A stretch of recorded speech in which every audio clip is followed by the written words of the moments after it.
సర్దార్ పాపన్న గౌడ్ ఆశయ సాధన కోసం ప్రతి ఒక్కరూ కృషి చేయాలని మంత్రి పొన్నం ప్రభాకర్ గౌడ్ అన్నారు. అంబర్పేట నియోజకవర్గంలో గౌడ సంఘం భవన్లో సర్వాయి పాపన్న గౌడ్ నూతన విగ్రహం మాజీ మంత్రి శ్రీనివాస్ గౌడ్తో కలిసి మంత్రి పొన్నం ఆవిష్కరించారు. పాపన్న గౌడ్ బడుగు బలహీన వర్గాల నాయకుడని పొన్నం ప్రభాకర్ తెలిపారు.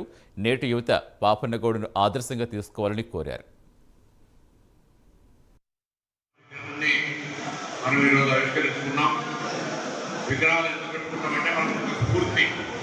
వారన్నాడు మిగతా పక్కన వర్గాల వాళ్ళంతా కలుపుకునే విధంగా రాజ్యాధికారమై పోయినాడో ఈరోజు కూడా మీరందరూ మనమందరం కూడా అందరినీ కలుపుకొని ప్రజాస్వామ్యంలో ఉన్నటువంటి పద్ధతిలో అధికారం ద్వారా మన నలుగురికి సాయం చేసే విధంగా ఎదగాలని కోరుకుంటూ తప్పకుండా దిశలో రోజు మనం 60 విగ్రహాలు చూస్తే ఆ స్ఫూర్తి రావాలని ఆకాంక్షిస్తూ ఇప్పుడు శాసనసభ అభ్యర్థి రోహిత్ రెడ్డి గారి ఎస్పీఎఫ్ ఫండ్స్ నుంచి ఈ హాల్ అంతా ఏసీ చేసుకోవడానికి వారు అంగీకరించినారు.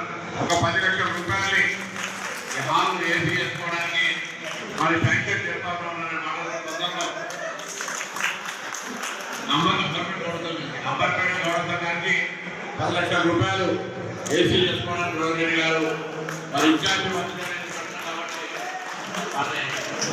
ఇక్కడ ఏడు జరుగుతుందనే మాట మరొకసారి అందరూ కూడా తోచిన విధంగా అభివృద్ధి కొరకు సంఘాభివృద్ధి కొరకు మన సహాయ పూర్తిగా తీసుకోవాలి ముందుకు వాళ్ళని కూడా అందరూ